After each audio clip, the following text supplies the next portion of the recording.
Handa na ba ang inyong mga puso para sa isang kwentong susubok sa inyong pananaw tungkol sa pag-ibig at katatagan?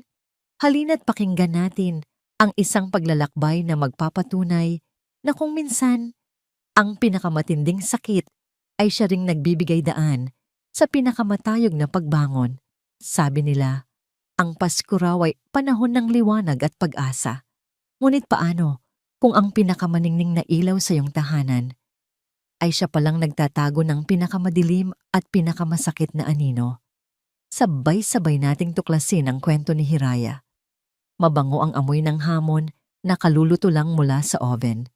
Mahina at malamyos ang tunog ng mga pamaskong awitin mula sa maliit na radyo sa kusina. Sa labas, kumikinang ang mga Christmas lights na isinabit ni Silas sa kanilang bakuran.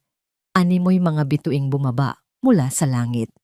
Para kay Hiraya Alcantara, ang gabing ito ay perpekto. Habang hinahalo ang sarsa para sa spaghetti, marahan niyang hinaplos ang kanyang bilugang tiyan.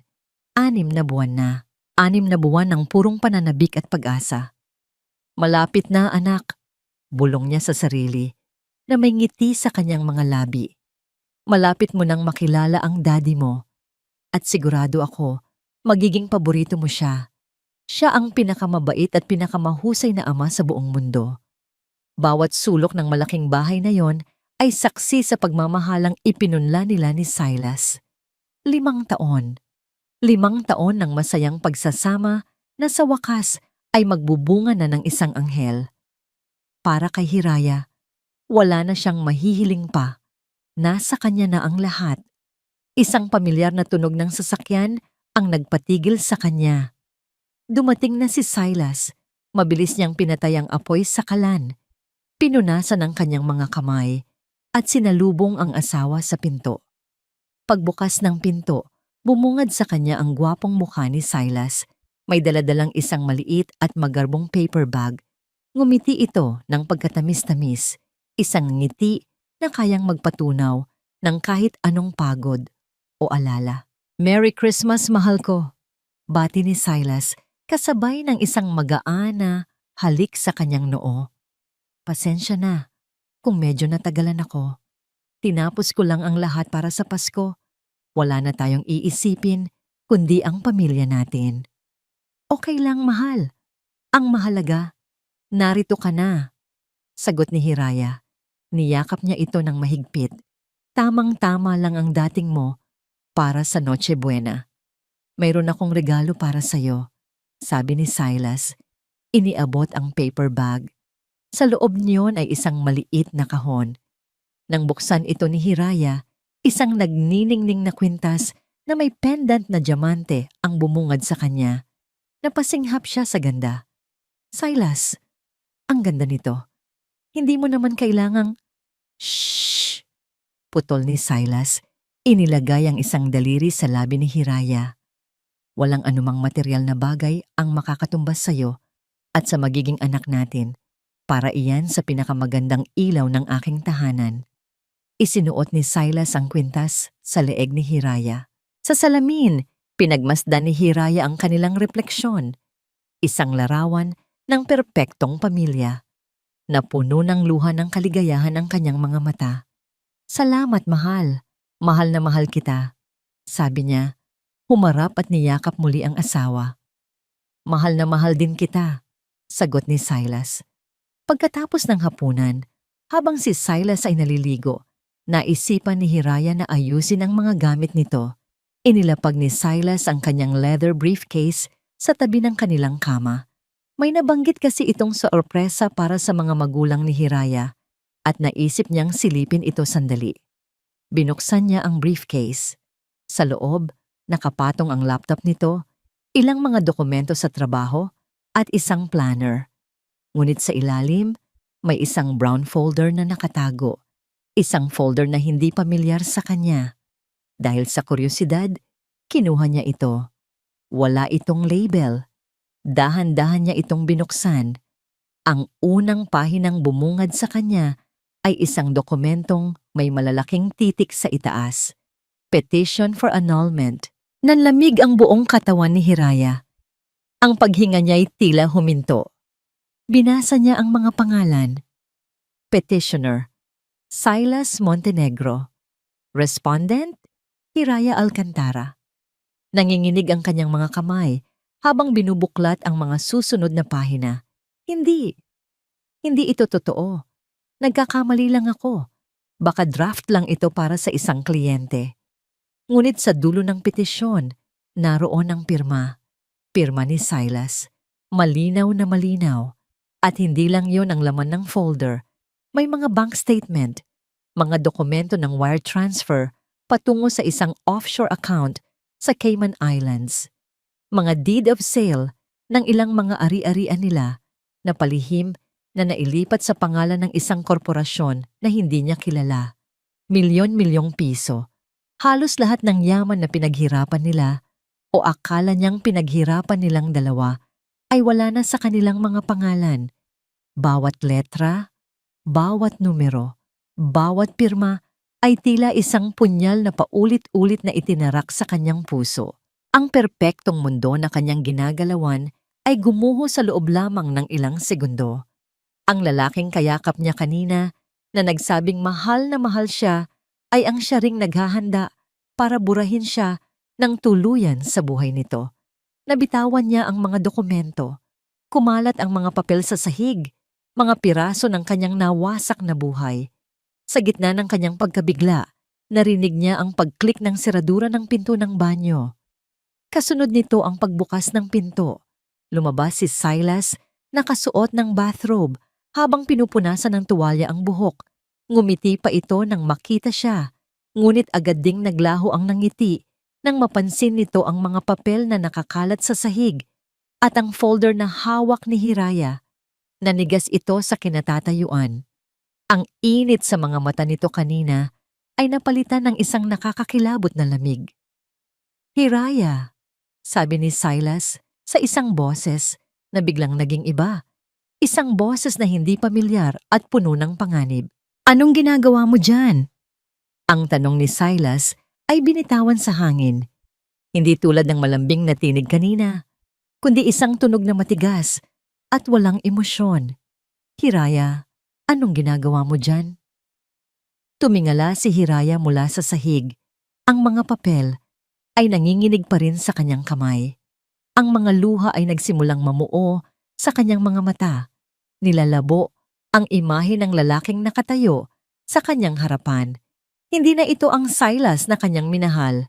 Ang mga mata nito'y malamig. Ang kanyang tindig ay nagbabanta. Silas, ano to? Hirap niyang tanong. Ang boses ay basag at halos pabulong. Itinaas niya ang petition for annulment. Sabihin mo sa akin, nagkakamali lang ako ng basa, hindi ba? Isang masamang biro lang to, di ba? Kasi Pasko ngayon. Hindi sumagot si Silas. Sa halip, dahan-dahan itong lumakad palapit. Ang bawat hakbang ay tila isang dagok sa dibdib ni Hiraya. Yumuko ito at pinulot ang isa sa mga bank statement. Tiningnan niya ito. Pagkatapos ay ibinalik ang tingin kay Hiraya. Wala nang ngiti. Wala nang pagkukunwari. Ang bumungad kay Hiraya ay ang mukha ng isang estranghero. Sayang, sabi ni Silas sa isang boses na kasing lamig ng hangin sa labas. Dapat sana, pagkatapos ng bagong taon mo pa ito, malalaman. Mas magiging malinis sana ang lahat. Ang mga salitang iyon ay tumama kay Hiraya nang mas masakit pa sa isang sampal. Totoo. Lahat ng ito ay totoo. Bakit? Iyon lang ang salitang nagawa niyang isatinig. Ang puso niya ay dinudurog. Bakit, Silas? Ang anak natin. Ang pamilya natin. Isang mapaklang tawa ang kumawala sa mga labi ni Silas. Pamilya? Hiraya, gumising ka. Matagal nang patay ang relasyong ito. Ako na lang ang hindi nagsasabi sa'yo. Hindi iyan totoo. Sigaw ni Hiraya. Tumatayo siya ng may kahirapan. Ang tiyan niya'y humihilab. Mahal mo ako. Kakasabi mo lang kanina. Ang kwintas na ito. Hinawakan niya ang diamanteng pendant sa kanyang leeg. Naging magaling ka kasing asawa, Hiraya. sabi ni Silas, tila nagpapaliwanag sa isang bata. Masunurin, maalaga, perpektong tagapamahala ng bahay, pero habang tumatagal, naging boring ka. Bawat salita ay lason, bawat kataga ay sumusugat. 5 taon, Hiraya, 5 taon na akong umaarte. Napagod na ako. Pagpapatuloy niya, ang boses ay walang anumang bahid ng pagsisisi. Habang masaya kang nag-aayos ng bahay at nagpaplano para sa kinabukasan natin, ako na naman, masayang nag-aayos ng kinabukasan ko. Isang kinabukasan na wala ka. Hindi makapaniwala si Hiraya sa kanyang naririnig. Ang lalaking pinagkatiwalaan niya ng kanyang buhay, ng kanyang puso, ng kanyang kinabukasan, ay isa palang halimaw. Ang mga pera, ang mga ari-arian natin, ninakaw mo lahat, sabi niya. Ang galit ay nagsisimulang pumalit sa sakit. Hindi ko ninakaw ang sa akin, pagtatama ni Silas. Pinrotektahan ko lang, mula sa'yo. Tiningnan niya ang tiyan ni Hiraya nang may pandidiri. At mula sa obligasyong niyan, iyon na ang huling dagok, ang pagtanggi sa sarili niyang anak. Sumugod si Hiraya, dinadala ng purong galit at sakit, at sinampal si Silas ng buong lakas. Ang tunog ay umalingaw-ngaw sa loob ng tahimik na silid, ngunit hindi natinag si Silas. Marahan lang niyang hinawakan ang kanyang pisngi, at pagkatapos ay tumingin kay Hiraya na may apoy ng galit sa mga mata. Tapos ka na. Bago pa man makasagot si Hiraya, kinuha ni Silas ang kanyang wallet. Kumuha siya ng isang makapal na bungkos ng tig-1,000 piso at walang awang inihagis ito sa mukha ni Hiraya. Nagkalat ang mga pera sa sahig, gaya ng mga dokumento kanina. Hayan, sabi ni Silas. Ang boses ay puno ng pang-aalipusta. 10,000. Ang huli kong limos para sa'yo. Sapat na yan para makakuha ka ng matutuluyan ngayong gabi. Bukas mag-uusap ang mga abogado natin. Napatitig si Hiraya sa perang nakakalat sa kanyang paanan. 10,000. Ang halaga ng 5 taon ng kanyang pagmamahal, pag-aalaga, at pagtitiwala. Ang halaga ng kanyang nawasak na pangarap. Hinawakan ni Silas ang braso niya ng mahigpit. Umalis ka na. Hindi. Bahay ko rin to. Wala kang karapatan. Pagpupumiglas ni Hiraya. Wala ka ng pag-aari dito, sabi ni Silas. Hinihila siya palabas ng silid. Lahat ng ito, nasa pangalan na ng korporasyon ko. Technically, trespasser ka na. Hinigit siya ni Silas pababa ng hagdanan. Nagpupumiglas si Hiraya, umiiyak, sumisigaw, ngunit mas malakas ito. Ang mga palamuting Pasko na masaya niyang isinabit ay tila nanunuya sa kanya. Ang Christmas tree na sabay nilang itinayo ay nakatayo roon, isang sinungaling na simbolo ng isang pamilyang hindi naman pala totoo. Binuksan ni Silas ang pinto. Sa labas, bumubuhos ang malakas na ulan, kasabay ng malamig na hangin ng Disyembre. Itinulak siya ni Silas palabas. Huwag ka nang babalik. Bumagsak si Hiraya sa basang semento. Sinubukan niyang tumayo, ngunit ang kanyang mga tuhod ay nanghihina. Tumingala siya, ang ulan ay humahalo sa kanyang mga luha. Nakita niya si Silas, nakatayo sa may pinto, isang madilim na silweta laban sa mainit na liwanag mula sa loob ng bahay. Ang bahay na minsan niyang tinawag na tahanan. Pagkatapos, dahan-dahan, isinara ni Silas ang pinto. Ikinukulong si Hiraya sa labas, sa dilim, sa lamig. Ang tunog ng paglak ng pinto ang pinakamasakit na tunog na narinig niya sa buong buhay niya. Naiwan siyang mag-isa, basang-basa, ginaw na ginaw, wasak na wasak. Napahagulhol siya, isang tunog ng purong paghihinagpis. Niyakap niya ang kanyang tiyan, sinusubukang protektahan ang nag-iisang bagay na natitira sa kanya. Patawarin mo si Mami, anak, iyak niya. Patawad. Tumingala siya sa langit, ngunit wala siyang makitang mga bituin. Ang mga kumikinang na Christmas lights mula sa kanilang bakuran ay nagsimulang manlabo. Ang kanyang paningin ay nagdilim. Ang ingay ng ulan ay unti-unting humina. Ang huli niyang naramdaman ay ang malamig at matigas na semento sa kanyang pisngi bago siya nilamon ng kadiliman. Ang unang nagparehistro sa kamalayan ni Hiraya ay ang amoy. Hindi amoy ng hamon o ng pine tree mula sa kanilang Christmas tree. Amoy ito ng antiseptic at luma na aparador. Dahan-dahan niyang iminulat ang kanyang mga mata. Ang kisame ay puti at may mga bitak, hindi ang mataas at grandiosong kisame ng kanyang silid. Ang hinihigaan niya ay isang manipis na kutsyon sa isang maliit na kwarto. "Gising ka na pala." Isang pamilyar na boses. Lumingon si Hiraya at nakita si Ana, ang kanyang kaibigan mula pa noong kolehiyo, na may dalang isang baso ng tubig. "Nasaan ako?" tanong ni Hiraya. Ang boses niya ay paos. "Nasa apartment ko," sagot ni Ana, umupo sa gilid ng kama. "Dinala ka rito ng isang tricycle driver. Nakita ka raw niyang walang malay sa labas ng gate ninyo." "Hiraya, anong nangyari? 2 araw ka ng tulog. Nag-aalala ako." 2 araw? Sa loob ng 2 araw, ang mundo niya ay nagpatuloy sa pag-ikot habang siya ay nawawala sa kawalan. At sa isang iglap, bumalik ang lahat.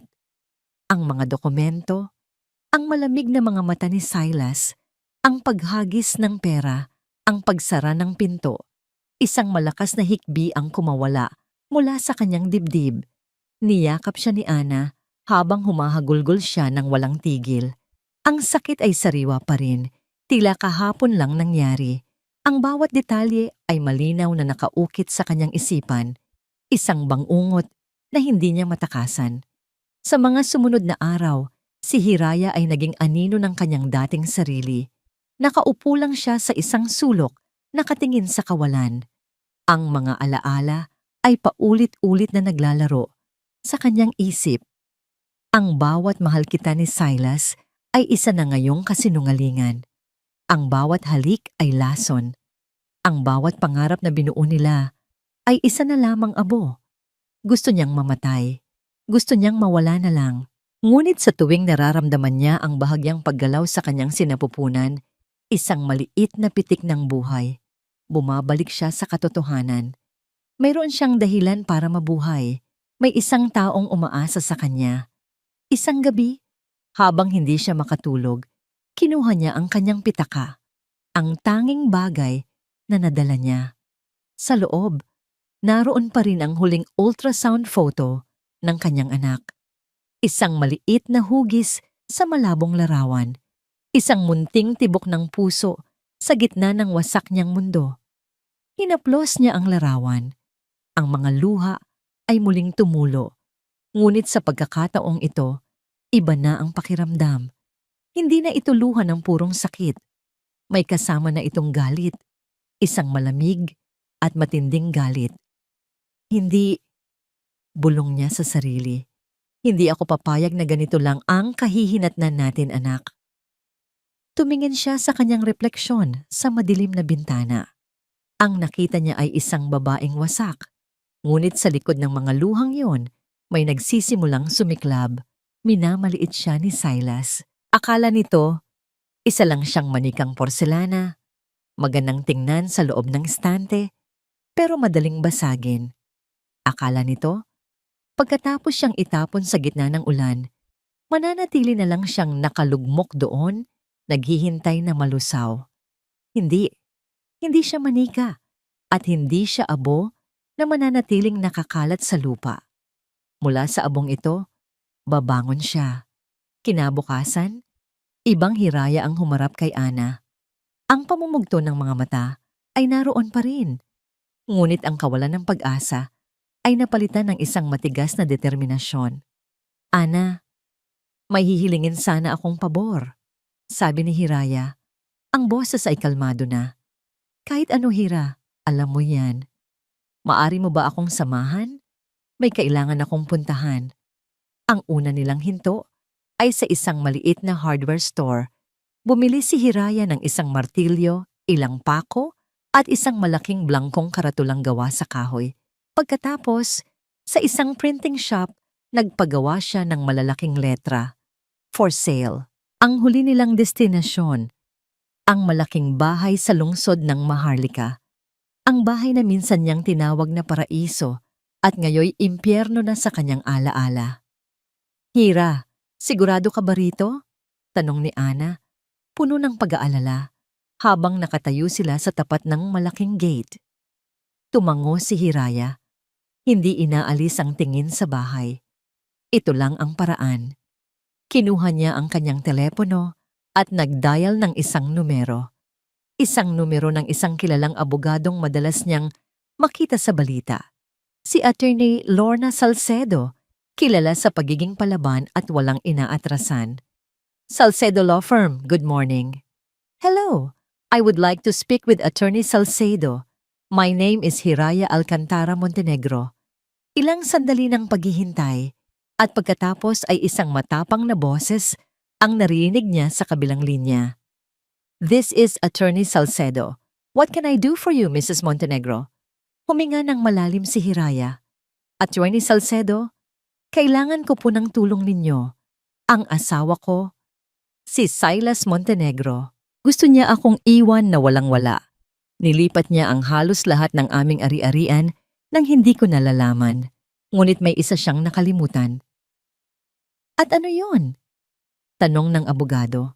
May interes sa boses. "Ang bahay," sagot ni Hiraya. Ang boses ay tumitigas sa bawat salita. "Nakalagay pa rin sa pangalan naming dalawa at iyon ang gagamitin ko para labanan siya. Mrs. Montenegro, magastos ang ganitong laban. Si Silas Montenegro ay isang makapangyarihang tao. Kakailanganin mo ng malaking pondo para tapatan ang kanyang mga abogado." "Alam ko po," sabi ni Hiraya. "Kaya nga ibebenta ko ang bahay. Mula sa perang yon, babayaran kita. Mula sa abo ng pamilya ko, itatayo ko ang aming laban." Natahimik ang abogado sa kabilang linya. Pagkaraan ng ilang segundo, nagsalita ito muli. Sa pagkakataong ito, may halong paghanga sa boses. "Okay, Mrs. Montenegro. Pumunta ka sa opisina ko bukas. Pag-usapan natin to." Pagkababa ng telepono, naramdaman ni Hiraya ang isang kakaibang lakas na dumadaloy sa kanyang katawan. Kinuha niya ang karatula at ang martilyo mula kay Ana. Naglakad siya papunta sa harap ng gate. Bawat hakbang ay mabigat, ngunit bawat isa ay puno ng layunin. Itinayo niya ang karatula sa damuhan sa lugar kung saan kitang-kita ito ng lahat ng dadaan. Tinaas niya ang martilyo. Ang unang pukpok ng martilyo sa pako ay para sa lahat ng kasinungalingan. Puk. Ang ikalawa ay para sa lahat ng luhang pumatak. Puk. Ang ikatlo ay para sa kanyang nawasak na puso. Puk. At ang huli, ang pinakamalakas, ay para sa kinabukasan ng kanyang anak. Puk. Nakatayo na ang karatula, matatag at hindi natitinag, tulad niya. For sale. Isang deklarasyon, isang hamon, isang pangako. Tinalikuran na niya ang bahay. Sa paglalakad niya palayo, kasama si Ana, hindi na siya lumingon pa. Nang biglang tumunog ang kanyang telepono, isang hindi rehistradong numero. Nag-aalangan man, sinagot niya ito. "Hello? Is this Mrs. Hiraya Alcantara Montenegro?" Isang malamig at professional na boses ng lalaki ang sumagot. "Yes, speaking. This is Attorney Sandoval, legal counsel for Mr. Silas Montenegro." Sabi ng lalaki, ang bawat salita ay matalas. "Nakarating na sa aming kaalaman ang iligal na paglalagay mo ng for sale sign sa isang ari-arian na hindi mo pag-aari ng buo. Binibigyan ka namin ng isang oras para tanggalin yan." Nag-init ang ulo ni Hiraya. "Pag-aari ko rin ang bahay na yan." "Hindi na sa oras na makarating tayo sa korte," ganti ng abogado.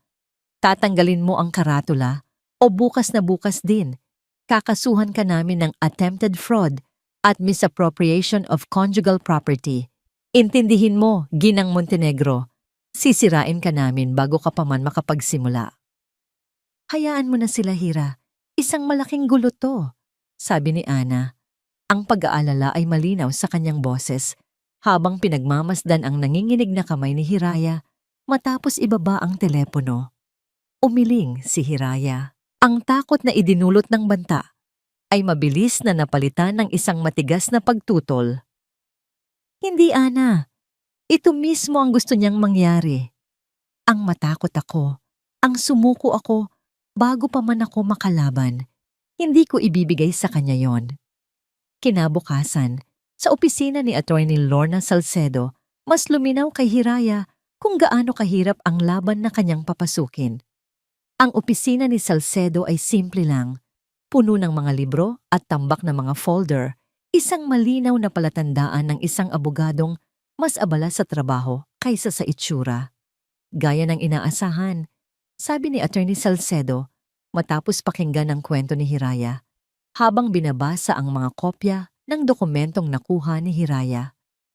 Mabilis kumilos ang kampo ni Montenegro. Nag-file na sila ng lease pendant sa titulo ng bahay. Ibig sabihin, kahit may mahanap kang buyer, hindi mo ito maibebenta hanggat hindi nare-resolba ang kaso. Tila isang baldeng malamig na tubig ang ibinuhos kay Hiraya. Ibig sabihin, wala na. Talo na ako. Sumandal sa kanyang upuan si Attorney Salcedo at tinitigan si Hiraya ng diretso sa mata. Mrs. Montenegro, sa mundo ng batas, hindi ka talo hanggat hindi mo sinasabing talo ka na. Mahirap ang laban? Oo. Imposible? Hindi. Pero kailangan mong maging handa. Gagamitin ni Silas ang lahat ng pera at impluwensya niya para durugin ka. Gagamitin niya ang pagbubuntis mo laban sa'yo. Sasabihin niyang unstable ka, vindictive. Handa ka ba sa ganoong klaseng putik? Yumuko si Hiraya. Ang bigat ng katotohanan ay halos magpaguho sa kanyang loob. Ngunit hinawakan niya ang kanyang tiyan at muling naramdaman ang munting paggalaw sa loob. Ito ang kanyang lakas. Ito ang kanyang dahilan. Tinaas niya ang kanyang ulo, ang mga matay puno ng determinasyon. Handa po ako. Isang bahagyang nalangiti ang sumilay sa labi ng abogado. Good, dahil ako rin. Sa mga sumunod na linggo, nagsimula ang isang nakakapagod na digmaan ng mga papeles. Dalo dito, meeting doon. Habang tumatagal, unti-unting nauubos ang kaunting perang naipon ni Hiraya. Napilitan siyang magbenta ng ilang alahas na bigay pa ng kanyang ina para lang may panggastos sa araw-araw at pamasahe. Isang hapon, habang nasa isang public clinic para sa kanyang regular na prenatal check-up, naupo siya sa isang mahabang bench, naghihintay na tawagin ang kanyang pangalan. Sa tabi niya, isang batang babae, marahil ay kaedad niya rin, at malaki na rin ang tiyan, ang tahimik na umiiyak. Sa una, nag-alinlangan si Hiraya na makialam, ngunit ang hikbi ng babae ay puno ng sakit na napakapamilyar sa kanya. Dahan-dahan, inabutan niya ito ng panyo. Okay ka lang? Mahinang tanong ni Hiraya. Umiling ang babae. Iniwan niya ako, sabi nito sa basag na boses. Sabi niya, hindi pa raw siya handa. Ngayon, mag-isa kong haharapin to. Hindi ko alam kung saan ako magsisimula. Parang narinig ni Hiraya ang sarili niyang kwento sa boses ng babae. Sa sandaling iyon, hindi na siya si Hiraya, ang asawa ni Silas Montenegro. Isa lang siyang babae, katulad ng nasa tabi niya, na hinarap ang pinakamatinding takot ng isang ina. Ang magpalaki ng anak ng mag-isa sa isang mundong hindi patas. Hindi ka nag-iisa, sabi ni Hiraya, at sa pagsabi niya noon, naramdaman niyang para na rin niya itong sinasabi sa sarili. Kinuwento niya ang kanyang pinagdadaanan. Hindi ang mga detalye tungkol sa pera, kundi ang sakit ng pagtataksil at ang takot sa hinaharap. Nakinig ang babae. At sa pagtatapos ng kanilang pag-uusap, pareho silang umiiyak. Ngunit sa pagkakataong ito, may kasama ng gaan sa dibdib. Isang pag-unawa na sa kanilang pinagdadaanan, mayroon silang karamay. Sa pag-uwi ni Hiraya, Isang ideya ang nagsimulang mabuo sa kanyang isipan. Isang ideyang mas malaki pa sa kanyang personal na laban. Paano kung may isang lugar? Isang lugar kung saan ang mga babaeng tulad nila ay pwedeng pumunta. Isang lugar na hindi lang magbibigay ng pansamantalang tulong, kundi magbibigay din ng lakas, kaalaman sa kanilang mga karapatan at pag-asa. Isang kanlungan. Kinabukasan, ginawa niya ang isang bagay na puno ng pananampalataya. Ginamit niya ang huling bahagi ng perang natitira mula sa pagbenta ng kanyang mga alahas para umupa ng isang maliit, medyo luma ng kwarto sa isang commercial building. Ang upa ay mura at ang lugar ay nangangailangan ng maraming pagkukumpuni, pero para kay Hiraya, ito ay isang simula. Gamit ang perang hiniram niya kay Ana, bumili siya ng ilang lata ng puting pintura at isang roller. Nang gabing iyon, mag-isa niyang nilinis ang kwarto. Pagkatapos, binuksan niya ang isang lata ng pintura. Isinawsaw niya ang roller at sinimulang ipahid sa maruming pader. Bawat pahid ay isang paglimot sa masakit na nakaraan. Bawat pahid ay isang pagpipinta ng isang bagong kinabukasan. Ang amoy ng pintura ay humalo sa kanyang pawis, ngunit habang pinagmamasdan niya ang maruming pader na unti-unting pumuputi at nagiging malinis, naramdaman niya ang isang pakiramdam na matagal na niyang hindi naramdaman. Pag-asa. Hindi lang ito isang pader. Ito ang blankong canvas ng kanyang bagong buhay. Dito, sa maliit na espasyong ito, itatayo niya ang isang bagay na hindi kayang sirain ni Silas. Isang bagay na itatayo hindi mula sa pera o kapangyarihan, kundi mula sa pinagdugtong-dugtong na lakas ng mga pusong nasugatan. Tatawagin niya itong sinagdiwa, isang sinag ng pag-asa para sa diwa ng bawat babaeng lumalaban. Pagod, pero may ngiti sa labi, bumalik siya sa apartment ni Ana. Binuksan niya ang kanyang luma at mabagal na laptop, naisipang mag-research tungkol sa pagpapatakbo ng isang foundation. At doon, sa kanyang inbox, isang email ang naghihintay. Galing ito sa isang di kilalang sender. Ang tanging nakasulat sa subject line ay 5 salita na nagpatigil sa pagtibok ng kanyang puso. Alam ko ang mga sikreto ni Silas Montenegro. Paulit-ulit na binasa ni Hiraya ang email, 5 salita. Alam ko ang mga sikreto ni Silas Montenegro. Ang unang pumasok sa kanyang isip ay pag-asa. Isang mabilis at nakakasilaw na pag-asa. Ito na ba ang sagot sa kanyang mga dasal? Isang taong handang tumestigo? Isang di inaasahang tulong mula sa langit? Ngunit kasunod nito, bumuhos ang pagdududa, malamig at mabigat. Isang patibong. Ito ay siguradong isang patibong. Isang laro ni Silas. Isang paraan para palabasin siyang desperada.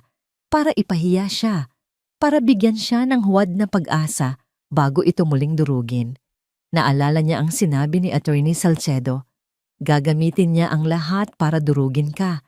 Isasara na sana niya ang laptop nang biglang tumigil ang kanyang daliri. Paano kung totoo ito? Paano kung may isang tao pa palang sinaktan si Silas? Isang taong galit din at naghahanap din ng hustisya? Hindi ba't isang kahangalan kung palalampasin niya ang nag-iisang sinag ng liwanag sa gitna ng kanyang kadiliman? Kahit gaano pa ito kaliit, kailangan niyang mag-ingat. Hindi na siya ang dating Hiraya na basta-basta na lang magtitiwala. Nag-type siya ng maikling sagot. Ang puso niya'y kumakabog sa bawat pagpindot. Sino ka? At anong kailangan mo? Ipinikit niya ang kanyang mga mata at pinindot ang send. Makalipas ang halos 1 oras ng paghihintay na tila 1 taon, tumunog ang kanyang laptop. Isang reply. Hindi mahalaga kung sino ako. Ang mahalaga ay ang mga alam ko. Magkita tayo bukas, 10 a.m. Sa Kapihan Payapa, mag-isa kang pumunta. Kapihan Payapa. Isang maliit at hindi gaanong sikat na coffee shop sa kabilang distrito. Isang lugar na perpekto para sa isang lihim na pag-uusap. Ang nagpadala ay maingat, masyadong maingat. Lalong lumakas ang kutob ni Hiraya na isa itong bitag. Ngunit ang pagkakataon, kahit gaano kapiligroso, ay naroon na. Dumating si Hiraya sa Kapihan Payapa, kinabukasan, 15 minutos bago mag-alas 10. Pinili niya ang isang mesa sa pinakasulok kung saan tanaw niya ang pinto. Bawat taong pumapasok ay kanyang sinusuri. Isang matandang lalaki, isang grupo ng mga estudyante, isang babaeng mukhang abogada. Ang kaba sa kanyang dibdib ay tila isang tambol na walang tigil sa pagtugtog. Eksaktong alas 10, isang babae ang pumasok. Napatigil ang paghinga ni Hiraya. Ang babae ay matangkad at balingkinitan. Nakasuot ito ng mamahaling damit at may dalang signature na bag. Ang kanyang mahabang buhok ay nakalugay at ang kanyang ang mukha niyang iyon ay nakaukit na sa isipan ni Hiraya. Nakita na niya ito dati sa ilang mga lumang litrato sa telepono ni Silas. Mga litratong mabilis na binubura nito pero minsan niyang nasilayan. Dahan-dahang naglakad ang babae palapit sa kanyang mesa. Ang bawat hakbang ay tila naka-slow motion. Ang inaasahan ni Hiraya ay isang babaeng mayabang, matapobre, isang kabit na maganda at mapang-akit. Ngunit ang babaeng nasa harapan niya ngayon ay iba. May maitim na bilog sa ilalim ng kanyang mga mata, tila ilang gabi na itong walang tulog. Ang kanyang mga balikat ay bahagyang hukot, tila may pasan na mabigat. Ang kanyang itsura ay hindi itsura ng isang taong nagwagi. Ito ay itsura ng isang taong pagod at takot. Umupo ang babae sa silyang nasa tapat niya. Hindi ito nagsalita. Nagtitigan lang sila. Sa mga mata ng babae, nakita ni Hiraya hindi ang pagmamataas, kundi ang isang emosyong pamilyar sa kanya. Sakit. Si Hiraya ang unang bumasag sa katahimikan. Ikaw, sabi niya. Ang boses ay mahina, ngunit matatag. Ikaw ang nasa mga litrato. Tumango ang babae. Ang tingin ay nakababa sa mesang kahoy. Ako nga. Halos pabulong niyang sagot. Ang pangalan ko ay Clara. Clara Dave. Clara, kaya pala pamilyar ang muka. Ito ang babaeng tinutukoy sa ilang mga text message na nabasa niya noon. Ito ang dahilan. Ang isa sa mga dahilan. Isang alon ng galit. Ang biglang bumuhos sa puso ni Hiraya. Ang lahat ng sakit, lahat ng pighati ng mga nakaraang linggo ay nag-aalab muli. Anong kailangan mo sa akin? Tanong niya. Ang boses ay may bahid na ng pagkasuklam. Nandito ka ba para pagtawanan ako? Para ipamukha sa akin na nanalo ka na? Na nakuha mo na siya? Nakuha mo na ang lahat? Umiling si Clara. At sa unang pagkakataon, tumingin ito ng diretso sa mga mata ni Hiraya. May luha sa gilid ng kanyang mga mata. Nanalo? Ulit niya sa salita. Ang boses ay puno ng pait. Kung alam mo lang, walang nananalo sa isang laro kung saan si Silas ang kalaban. Lahat kami. Lahat tayo. Mga talunan. Ang sinseridad sa boses ni Clara ay nakapagpatigil kay Hiraya. Ito ay hindi arte. Ito ay tunay. Kung ganoon, bakit ka nandito? Tanong muli ni Hiraya. Mas mahinahon na ngayon. Bakit mo ako tinutulungan? Huminga ng malalim si Clara. Tila nag-iipon ng lakas ng loob. Dahil pagod na akong matakot, sabi niya. At dahil meron akong kailangan na ikaw lang ang makakatulong sa akin na makuha. Ano yon? Hustisya. Natawa ng mapakla si Hiraya. Hustisya? Ikaw? Ang kabit? Anong alam mo sa hustisya? Ang mga salitang yon ay tumama kay Clara. Nakita ni Hiraya ang sakit sa mukha nito. Ngunit sa halip na magalit, lalo lang itong nagpakita ng kahinaan. Hiraya, sabi ni Clara, ang boses ay nanginginig na. Ang relasyon namin ni Silas, hindi ito tungkol sa pag-ibig. ito ay tungkol sa utang, sa takot, sa isang kasalanang matagal nang ibinaon sa limot. Kumunot ang noo ni Hiraya. Hindi niya maintindihan. Alam ko kung paano niya nililipat ang pera niya. Alam ko kung paano niya tinatago ang mga ari-arian niya mula sa'yo. Pagpapatuloy ni Clara, dahil ganyan-ganyan din ang ginawa niya. Sa pamilya ko, maraming taon na ang nakalipas. Pinalaki ang mga mata ni Hiraya sa pagkabigla. Gusto kong tulungan ka, sabi ni Clara, pero kailangan mo ring tulungan ako. Paano? Tumingin si Clara sa paligid. Tinitiyak na walang nakikinig sa kanila. Pagkatapos ay lumingon siyang muli kay Hiraya. Ang mukha ay seryoso. May isang bagay na magpapatunay sa lahat ng pagnanakaw at panloloko niya. Hindi lang sa'yo, kundi sa lahat ng mga biktima niya. Naghihintay si Hiraya. Ang buong paligid ay tila nawala. Silang dalawa na lang ang nasa loob ng coffee shop. Inilapit ni Clara ang kanyang mukha at bumulong. May pangalawang telepono si Silas, isang secret phone. Doon, sa loob ng maliit na kapihan na ang pangalan ay Payapa, nagsimula ang isang alyansang hindi inaasahan. Isang alyansa sa pagitan ng asawa at ng kabit, na pinagbuklod hindi ng pagkakaibigan, kundi ng iisang hangarin. Ang pabagsakin ang lalaking sumira sa kanilang mga buhay. Nakatitig si Hiraya kay Clara. Ang babaeng kinamumuhian niya, ilang minuto lang ang nakalipas.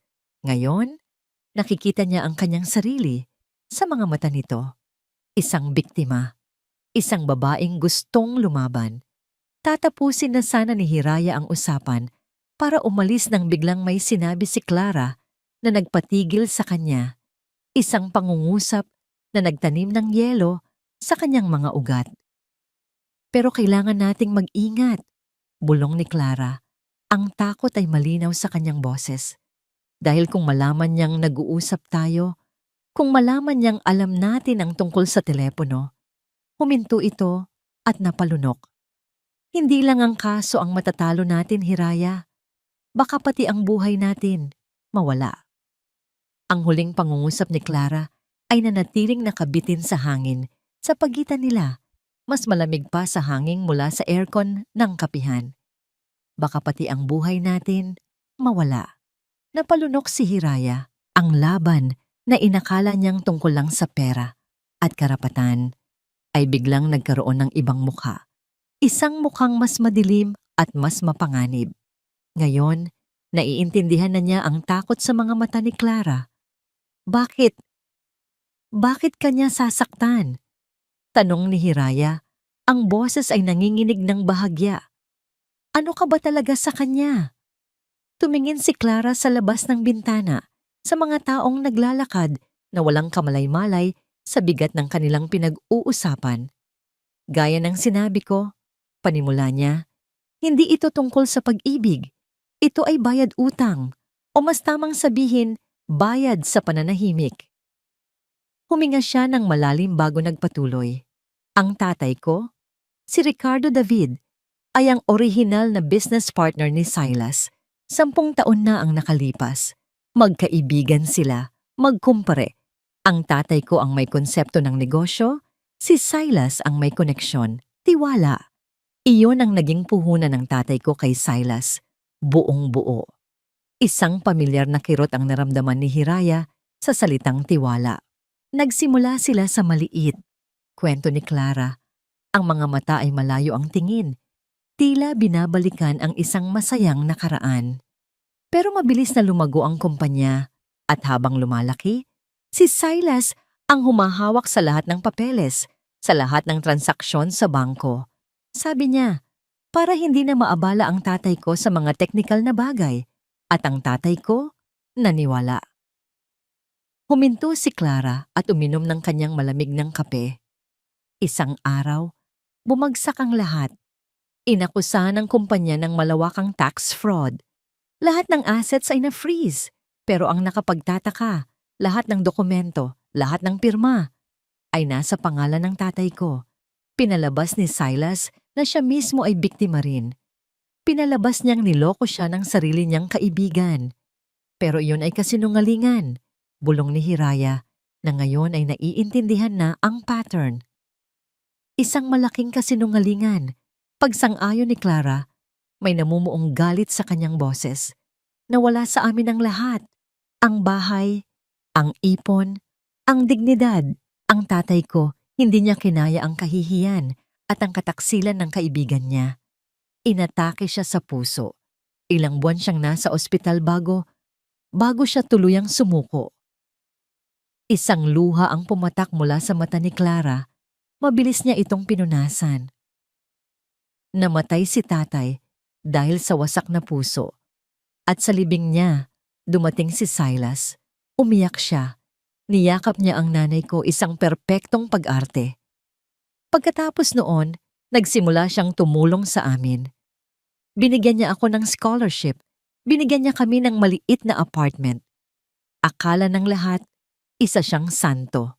Pero ang totoo, iyon ang paraan niya para hawakan kami sa leeg, para masigurong mananahimik kami.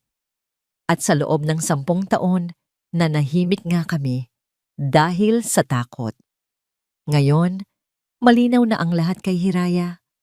Ang relasyon nila ay hindi romansa, kundi isang tanikala. Si Clara ay hindi isang kalaguyo, isa siyang bihag, pero may isang piraso pa rin ng pagdududa sa puso ni Hiraya. Isang malungkot na kwento, Clara, pero paano ako makakasiguro na hindi ito isa pang pag-arte? Hindi nasaktan si Clara sa tanong. Tila inaasahan na niya ito. Dahan-dahan, binuksan niya ang kanyang bag at may kinuha mula sa wallet. Isang luma at kupas na litrato. Inilapag niya ito sa mesa. Sa litrato, 2 lalaki ang nakaakbay sa isa't isa. Parehong nakangiti ng malapad. Sa likod nila ay isang maliit na opisina na may sign na Montenegro David Holdings. Ang isa sa mga lalaki ay mas bata pang bersyon ni Silas, puno ng ambisyon. Ang isa naman ay isang lalaking may mabait na mukha, ang ama ni Clara. Iyan ang araw na binuksan nila ang kumpanya, sabi ni Clara. Ang araw na ipinagkatiwala ng tatay ko ang pangarap niya sa isang ahas. Tinitigan ni Hiraya ang litrato. Ang nangiti ni Silas doon ay parehong-pareho sa ngiting ibinibigay nito sa kanya sa loob ng 5 taon. Isang ngiting nakakalinlang. Sa sandaling iyon, nawala ang huling piraso ng pagdududa. Hindi na ito si Clara, ang kabit. Ito si Clara, ang anak na naghahanap ng katarungan para sa kanyang ama. Sila ay magkaiba ng kwento, ngunit iisa lang ang kontrabida. Dahan-dahang itinulak ni Hiraya ang litrato pabalik kay Clara. Tumingin siya sa mga mata nito. Naniniwala ako sa'yo, sabi ni Hiraya. Isang malaking hininga ng ginhawa ang pinakawalan ni Clara. Inilahad ni Hiraya ang kanyang kamay sa ibabaw ng mesa. Hindi tayo magkaibigan, paglilinaw niya.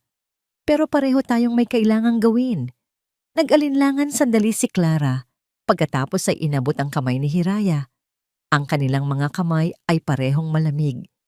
Ngunit ang kanilang pagkakahawak ay mahigpit. Isang kasunduan, isang alyansa. Okay, sabi ni Hiraya, binawi ang kanyang kamay. Simulan na natin. Ang telepono. Ano ang plano?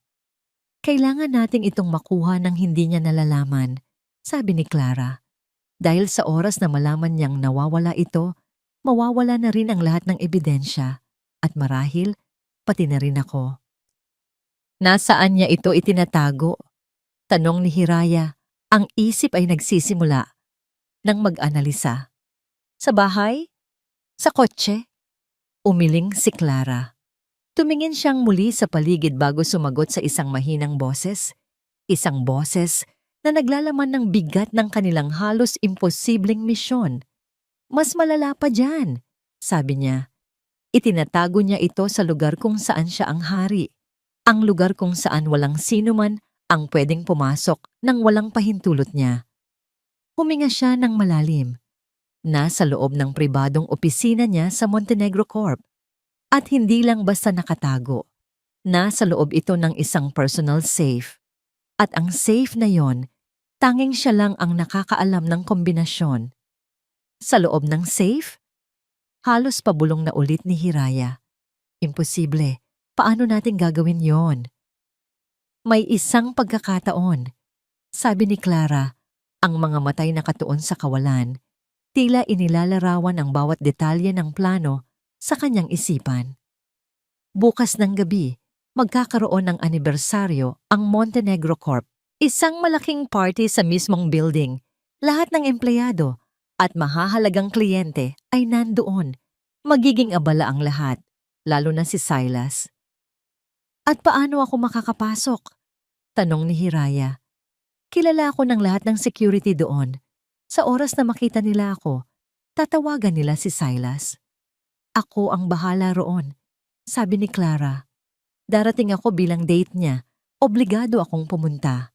Habang nasa party, gagawa ako ng paraan para makausap ang head of security sa main lobby. Aalisin ko siya sa kanyang pwesto. Bibigyan kita ng eksaktong 15 minuto. Pumasok ka sa service entrance sa likod. Ang kailangan mo lang gawin ay umakyat sa opisina niya sa 30th floor, hanapin ang safe at buksan ito. Tumingin si Hiraya kay Clara na tila nababaliw ito. Buksan? Clara, sinabi mo nang si Silas lang ang nakakaalam ng kombinasyon.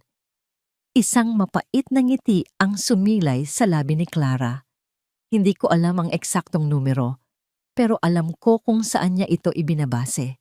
Tumingin siya ng diretso sa mga mata ni Hiraya. Lahat ng mahahalagang password ni Silas, sa bangko, sa email, sa lahat, ay laging kombinasyon ng mga petsa na importante sa kanya. O, sa inyo, natahimik si Hiraya. Ang mga anibersaryo, ang mga kaarawan, ang mga petsang minsan niyang itinuring na sagrado, ngayoy mga susi pala sa mga sikreto ng lalaking nagtaksil sa kanya. Subukan mo ang inyong wedding anniversary, mungkahi ni Clara, o kaya ang kaarawan mo, o ang petsa kung kailan kanya sinagot. Isa sa mga yon, sigurado ako.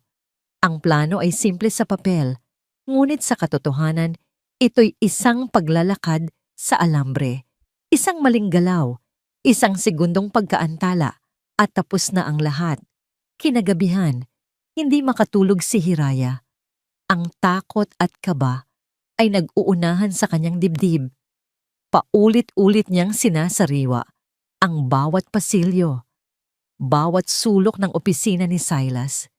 Ilang beses na siyang pumunta roon noong sila pa, noong ang mundo niya ay puno pa ng kasinungalingan.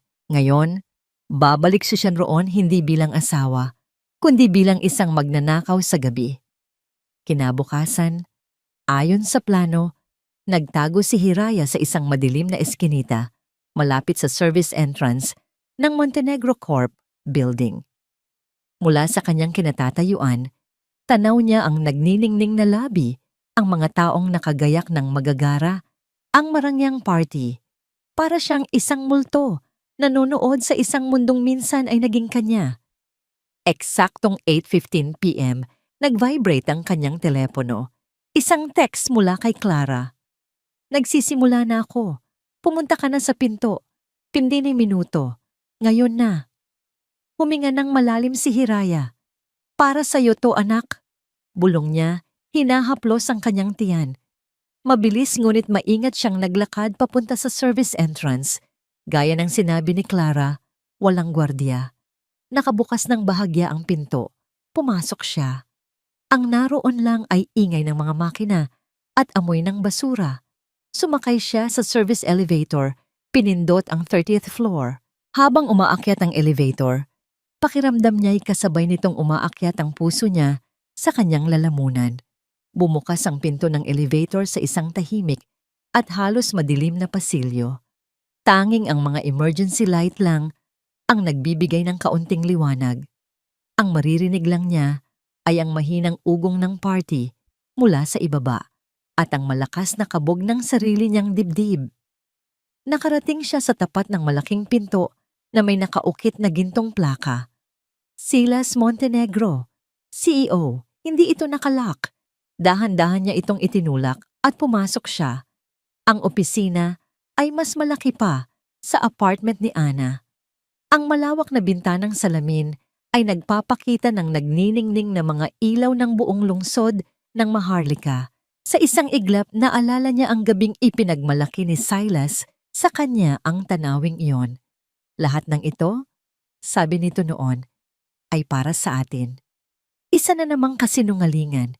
Iwinaksin niya ang mga alaala. Kailangan niyang mag-focus. Sa likod ng malaking mesa na gawa sa mahogany, nakatago sa likod ng isang painting, naroon ang safe. Isang metro ang taas, kulay itim, mukhang matibay at imposibleng buksan. Lumapit siya. Inikot niya ang dial. Anong petsa? Ang kanilang anibersaryo. 0815. Sinubukan niya. Isang click pero hindi bumukas. Mali. Ang kaarawan niya, 1123. Sinubukan niya muli. Ganoon pa rin. Mali. Ang petsa noong una silang nagkita. 214. Mali pa rin. Nag-umpisa na siyang pagpawisan. Tumingin siya sa kanyang relo. 10 minuto na ang nakalipas, 5 minuto na lang. Anong petsa pa ba? Anong petsa ang napakahalaga kay Silas? Nag-isip siya ng mabuti. Bigla, isang alaala ang pumasok sa kanyang isip.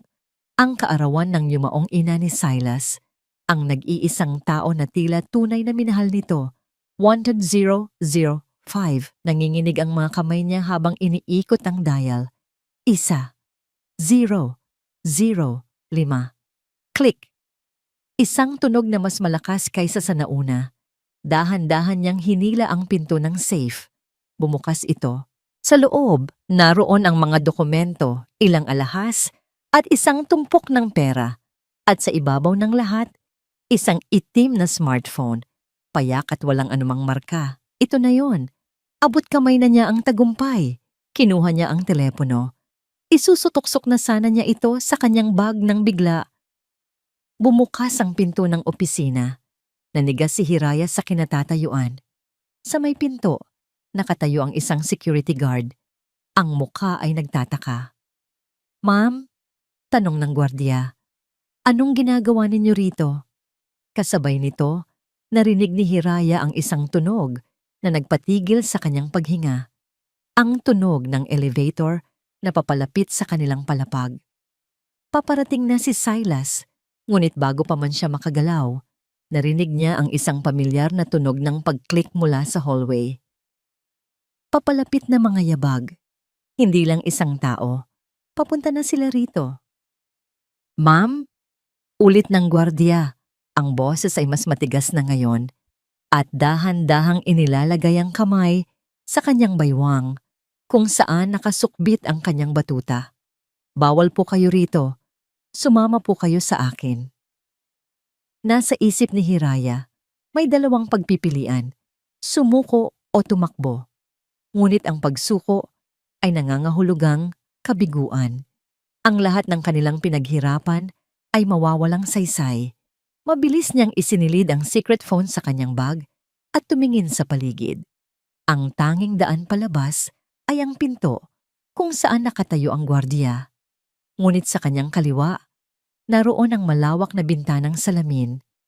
At sa labas nito, isang makitid na ledge na ginagamit ng mga window cleaner. Isang napakapanganib na daan, ngunit yun lang ang natitira. "Pasensya na po," sabi ni Hiraya sa gwardiya. Ang boses ay nanginginig ngunit may determinasyon. "May hinahanap lang po ako." Sa isang iglap, habang ang atensyon ng gwardiya ay nasa kanya, mabilis niyang itinulak ang isang mabigat na upuan gamit ang kanyang paa papunta sa direksyon nito. Natigilan ang gwardiya. Sapat na para bigyan si Hiraya ng ilang segundo. Tumakbo siya papunta sa sliding glass door na patungo sa ledge. Buti na lang at hindi ito nakalock. Binuksan niya ito at lumabas sa makitid na pasilyo sa labas ng gusali. Agad siyang sinalubong ng malakas at malamig na hangin. Nasa ika-30 palapag siya. Isang maling tapak lang at katapusan na niya. "Uy! Bumalik ka rito?" Sigaw ng gwardiya. Ngunit hindi na ito sumunod sa labas. Marahil ay dahil sa takot sa taas. Narinig ni Hiraya ang boses ng gwardiya sa radyo nito. Alert! Alert! May trespasser sa opisina ni Mr. Montenegro. 30th floor! Wala na siyang oras. Kumapit siya ng mahigpit sa gilid ng bintana at dahan-dahang gumapang sa ledge palayo sa opisina. Ang puso niya ay tila aakyat sa kanyang lalamunan. Bawat hakbang ay isang sugal. Sa ibaba, ang mga sasakyan ay tila mga laruan. Nakarinig siya ng sigawan mula sa loob ng opisina. Dumating na si Silas. Nasaan siya? Iyon ang boses ni Silas, puno ng galit na hindi maipinta. Patuloy lang sa paggapang si Hiraya, ang mga daliri ay namamanhid na sa higpit ng kapit. Narating niya ang kanto ng gusali. Sa kabilang panig, may isa pang pinto patungo sa isang fire exit. Iyon ang kanyang target. Pagod na pagod, narating niya ang pinto. Pinihit niya ang hawakan, nakalock. Napapikit siya sa pagkadismaya. Hanggang dito na lang ba? Ngunit sinubukan niya ulit, itinulak ng buong lakas. Sa wakas, bumigay ito. Pumasok siya sa loob ng fire exit at isinara ang pinto. Kasabay ng pagbagsak ng kanyang katawan sa sahig, humihingal at nanginginig. Ligtas siya sa ngayon. Mabilis siyang tumayo at bumaba ng hagdan, hindi dalawa-dalawa, kundi tatlo-tatlo. Sa ikapin sa palapag, lumabas siya at sumakay sa regular na elevator. Nagpanggap na isa sa mga bisita na pauwi na. Walang nakapansin sa kanya. Pawis na pawis at magulo ang buhok, ngunit nagawa niyang makalabas ng gusali. Nagkita sila ni Clara sa isang madilim na sulok, ilang kanto mula sa Montenegro Corp. Nakuha mo? Iyon ang unang tanong ni Clara. Ang mukha ay puno ng pag-aalala. Walang salitang idinukot ni Hiraya ang telepono mula sa kanyang bag. Isang malaking nangiti ng tagumpay ang gumuhit sa mukha ni Clara. Niyakap niya si Hiraya ng mahigpit. Nagawa mo. Hindi ako makapaniwala. Nagawa mo. Nang kumalas sila sa yakap, pareho silang humihingal. Si Hiraya dahil sa pagod, si Clara dahil sa nerbiyos. Muntik na, sabi ni Hiraya. Nahuli ako ng gwardiya. Dumating si Silas. Nanlaki ang mga mata ni Clara. Pero, paano ka nakatakas? Mahabang kwento, sagot ni Hiraya. Ayaw nang alalahanin pa ang panganib na dinaanan niya sa ledge. Ang mahalaga, nasa atin na to. Kailangan na nating umalis dito. Nagmadali silang pumunta sa apartment ni Ana. Sa loob ng maliit na kwarto ni Hiraya, sa wakas ay nahawakan nila ang susi sa kanilang hustisya. Ang itim na smartphone ay tila simple sa labas, ngunit alam nilang naglalaman ito ng mga sikretong kayang magpabagsak sa isang imperyo. Okay, buksan na natin, sabi ni Hiraya. Ang pananabik ay nangingibabaw na sa kanyang pagod. Pinindot niya ang power button. Bumukas ang screen, nagpapakita ng logo bago tumuloy sa home screen. Walang password sa simula. Masyadong kampante si Silas, ngunit ang kanilang tuwa ay panandalian lang. Nang sinubukan nilang buksan ng gallery, ang messages o ang call logs, isang prompt ang lumalabas. Enter security passcode. May isa pang password, sabi ni Clara. Ang kanyang boses ay puno ng pagkadismaya. Siyempre, hindi niya ito gagawing ganoon kadali. Anong password? Tanong ni Hiraya. Subukan natin ang mga petsa. Sinubukan nila ang lahat. Ang anniversary, ang kaarawan ni Hiraya, ang kaarawan ng ina ni Silas, lahat ng posibleng kombinasyon. Ngunit sa bawat pagsubok, isang pulang mensahe ang lumalabas. Incorrect passcode. 2 attempts remaining. 2 attempt na lang. Teka, huwag muna. Pigil ni Clara. Baka may security feature ito. Baka pagkatapos ng 3 maling attempt, buburahin niya ang lahat ng laman. Ang realisasyon ay tumama sa kanila na parang kidlat. Ang ebidensyang hawak nila ay nasa loob ng isang digital na kulungan at isang maling galaw lang, maglalaho itong parang bula. Umupo sila, parehong napapaisip. Ang tagumpay na naramdaman nila kanina ay unti-unting napapalitan ng panibagong pader ng problema. Ano ang isang bagay na napakahalaga kay Silas pero hindi alam ng marami? Tanong ni Hiraya. Sinusubukang pumasok sa isip ng kanyang taksil na asawa. Hindi ito petsa. Isang bagay na mas personal. Nag-isip si Clara. Ang paborito niyang libro? Ang pangalan ng una niyang alagang aso? Napakaraming posibilidad. Kailangan nating isipin ang isang bagay na pareho nating alam. Sabi ni Hiraya, tumingin sila sa isa't isa. Asawa at kabit. Ano ang isang bagay na nag-uugnay sa kanila? Bukod kay Silas, habang malalim silang nag-iisip, tumunog ang telepono ni Clara. Isang unregistered number. Nagkatinginan sila. Sinagot ito ni Clara at inilagay sa loudspeaker. Hello? Clara? Isang boses na pamilyar at malamig ang sumagot. Si Silas. Nanigas ang dalawang babae. Sa Silas? Bakit ka napatawag? Nanginginig ang boses ni Clara. Nasaan ka? Kanina pa kita hinahanap pagkatapos ng gulo sa opisina. Sabi ni Silas. Walang emosyon sa kanyang boses, ngunit ramdam nila ang panganib sa likod nito. May nawawala sa safe ko, Clara. Isang bagay na napaka-importante. Wala akong alam dyan, sagot ni Clara. Sigurado ka? Tanong ni Silas. Dahil kung sino man ang kumuha noon, malaki ang magiging problema niya. Isang napakalaking problema. Narinig nila ang isang mahinang tawa sa kabilang linya. Pero alam mo, may kutob ako. May kutob ako kung sino ang may gawa nito at kung tama ako, hahanapin ko siya. Hahanapin ko sila at sisiguraduhin kong magbabayad sila. Pagkatapos ay ibinaba ni Silas ang telepono, nakatitig si Hiraya sa secret phone sa kanyang kamay. Hawak niya ang ebidensya, ngunit ito rin ay isang bomba na anumang oras ay maaaring sumabog. 2 attempt na lang ang natitira bago mabura ang lahat ng data. At ngayon, alam na ni Silas na may kumuha nito. Alam niyang hinahanap na sila. Ang orasan ay nagsimula nang tumakbo ng mas mabilis. Ang banta ni Silas ay nanatiling nakabitin sa maliit na silid. Mas nakakatakot pa kaysa sa isang sigaw. Ang katahimikan pagkatapos ng tawag ay mas malakas pa sa anumang ingay. Alam na niya. At ngayon, nag-uumpisa na ang kanyang pangangaso. Anong gagawin natin? Basag ni Clara sa katahimikan. Ang boses ay puno ng takot. Hahanapin niya tayo, Hiraya. Kilala ko siya. Hindi siya titigil hanggat hindi niya nakukuha ang gusto niya. Tinitigan ni Hiraya ang telepono. Ang bagay na pinagbuwisan niya ng buhay, ilang oras lang ang nakalipas, ay isa na ngayong mitya ng bomba. Kailangan nating mabuksan to. Ngayon na, bago niya tayo mahanap.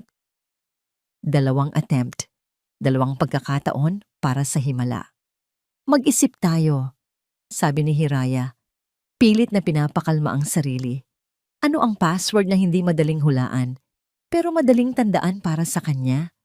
Isang bagay na arogante, isang bagay na tungkol sa kanya. Ang pangalan niya? Suhestiyon ni Clara. Silas? Sinubukan nila. Incorrect. Montenegro? Incorrect. Isa na lang ang natitira. Ang huling pag-asa. Teka, sabi ni Hiraya. May biglang pumasok sa kanyang isip. May isang salita siyang laging sinasabi sa akin noon. Kapag may deal siyang naisasara o kapag may nalalamangan siyang kalaban sa negosyo, lagi niyang sinasabi, I am. Tapos ang salitang yun. Tumingin siya kay Clara. Palagi niyang sinasabi, I am invincible. Invincible, hindi magagapi. Ang perpektong salita para sa isang taong tulad ni Silas na ang tingin sa sarili ay Diyos. Subukan natin, sabi ni Clara. May bahagyang kislap ng pag-asa sa kanyang mga mata. Nanginginig ang mga daliri ni Hiraya habang tinatype ang salita. INVINCIBLE. Bawat letra ay isang dasal. Ito na. Ito na ang sagot. Pinindot niya ang enter.